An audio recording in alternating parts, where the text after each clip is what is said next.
வணக்கம், good morning. Welcome back to Rainman studio. இது உங்கள் வெங்கடேஷ் எம்ஏஎஸ் ரெயின்மேன். இனிய காலை வணக்கம். இது என் தனிப்பட்ட வானிலை அனுமானம், அதிகாரப்பூர்வ வானிலை முன்னறிவிப்பு மற்றும் தகவலுக்கு இந்திய வானிலை ஆராய்ச்சி மையம் மற்றும் அரசு சார் அறிவிப்புகளை பின்பற்றுங்கள். நம்ம சேனல் இதுவரை நீங்கள் சப்ஸ்கிரைப் பண்ணலன்னா சப்ஸ்கிரைப் பண்ணிவிட்டு பக்கத்தில் இருக்கிற பெல்லைக்கான் தொட்டு ஆல் நோட்டிஃபிகேஷன் எனேபிள் பண்ணிக்கோங்க. மறக்காமல் வீடியோவை லைக் பண்ணி ஷேர் பண்ணுங்கள். அப்போ தான் நம்ம கொடுக்கக்கூடிய முழு எஃபர்ட்டும் உங்களை ரீச் ஆகும். இன்றைய வானிலை அனுமானம் 13 ஜனவரி 2026 உங்களுக்காக. மத்திய இந்தியாவில் இருக்கக்கூடிய அந்த உயரழுத்தம் அதன் ஊடாக பயணிக்கக்கூடிய வறண்ட காற்று வட இந்திய பகுதிகளிலிருந்து வட தமிழகத்தை நோக்கி வர ஆரம்பிச்சிருக்கு. சென்னை மற்றும் புறநகர் பகுதிகளில் மழை முற்றிலுமாக மறைந்து ஒரு வறண்ட வானிலை நிலவ ஆரம்பிச்சிருக்கு. அதே நேரத்தில் தென் தமிழகத்தில் டெல்டா மாவட்டங்களில் தொடர்ந்து கனமழை பதிவாகி வருகிறது.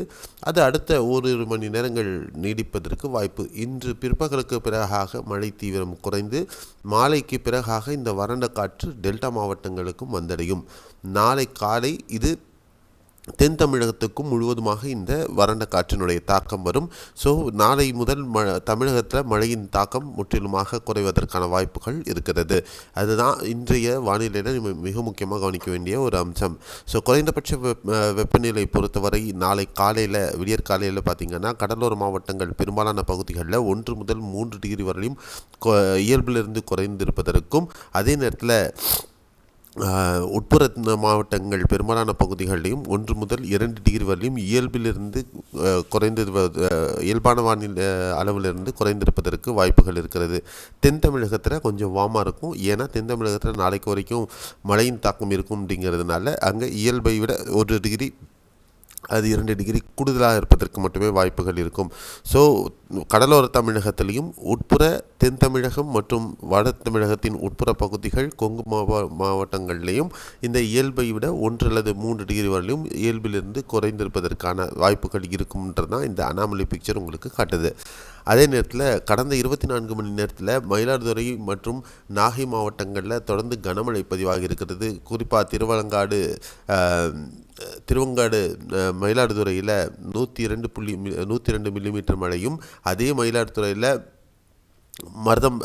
மருதம்பலம் 93 மில்லிமீட்டர் மழையும், நாகை மாவட்டத்தில் செட்டிப்புலம் 78 மில்லிமீட்டர், நாகை மாவட்டத்தில் Thopputhurai 76.4 millimetre, Akkur Pandaravadai 76 millimetre, Mayiladuthurai Neduvasal 70 millimetre மழை பதிவாகி இருக்கிறது. மயிலாடுதுறை டவுனில் பார்த்திங்கன்னா 65.2 மில்லிமீட்டர், சீர்காழி 65.2 மில்லிமீட்டர் மழை அந்த அளவுக்கு பதிவாக இருக்குது. திருவாரூர் மாவட்டத்திலையும் மிதமான மழை பதிவாகி இருக்கிறது. அரியலூர் மாவட்டத்திலையும் மிதமான மழை பதிவாகி இருக்கிறது. கடலூர், தஞ்சை மற்றும் கடலூர் மாவட்டத்தில் நிறைய பகுதிகளிலும் சரி தான் நல்ல மழை பதிவாக இருக்குது. அதே மாதிரி திருச்சி மற்றும் சிவகங்கை மாவட்டத்திலும் ஒரு சில பகுதிகளில், மதுரை உள்பட சில பகுதிகளில் மிதமான மழை பதிவாகி இருக்கிறது. அந்த டீட்டெயில்ஸ் எல்லாமே இன்னும் வரக்கூடிய நேரங்களில் நம்மளுடைய 8:30 பிறகாக ஃபேஸ்புக்கில் இது முழுவதுமாக பதிவிடப்படும். அதே நேரத்தில் அடுத்த 24 மணி நேரத்திற்கு கேரளாவில் பொறுத்தவரையிலும் நீலகிரியை ஒட்டிய மலப்புரம், எர்ணாகுளம் மற்றும் கோட்டயம் மற்றும் இடுக்கி மாவட்டம், திருவனந்தபுரம் பகுதிகளில் மிதமான மழையும் மற்ற ஏனைய பகுதிகளில் லேசான மழையும் வரும். இதற்கு காரணம் மேற்கத்திய கலக்கத்தின் காரணமாக ஏற்படக்கூடிய மிட் லெவல் டைவர்ஜென்ஸ் காரணமாக ஏற்படக்கூடிய காற்றினுடைய தாக்கம் இதில் மழை பதிவாகிறதுக்கான வாய்ப்புகள் இருக்குது.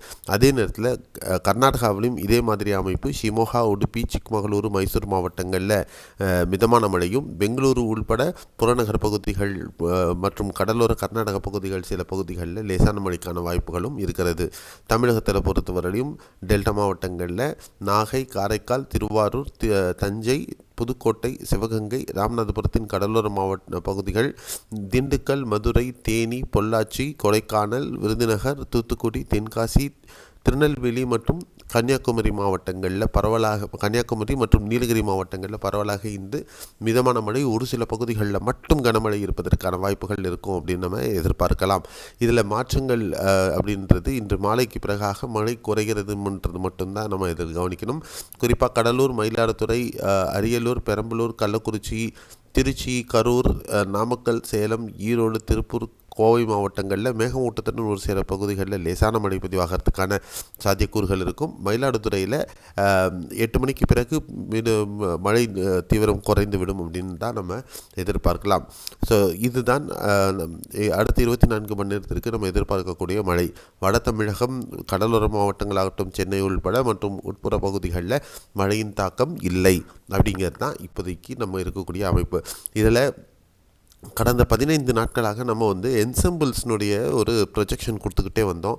அதில் இந்த நாகை, திருவாரூர், டெல்டா மாவட்டங்கள், மயிலாடுதுறையிலிருந்து தஞ்சை, புதுக்கோட்டையிலிருந்து பல்வேறு பகுதிகளில் இந்த கனமழை எபிசோடை காட்டிக்கிட்டே இருந்தது. நிறைய பேர் நீங்கள் சொல்லிக்கிட்டே இருக்கீங்க வரல அப்படின்னு சொன்னீங்க. கடைசியாக இறுதியாக உங்களுக்கு அந்த கனமழை அந்த பீரியட் எபிசோடில் உங்களுக்கு வந்திருக்கு. அப்படிங்கிறது தான் நீங்கள் கவனிக்க வேண்டியதான விஷயம். எக்ஸப்ட் சென்னை கேடிசிசி தவிர மற்ற எல்லா பகுதிகளுக்கும் இந்த வானிலை படிமங்களுடைய கூற்று நிரூபிக்கப்பட்டிருக்கு அப்படிங்கிறத நம்ம கவனிக்க வேண்டிய மிக முக்கியமான அம்சம்.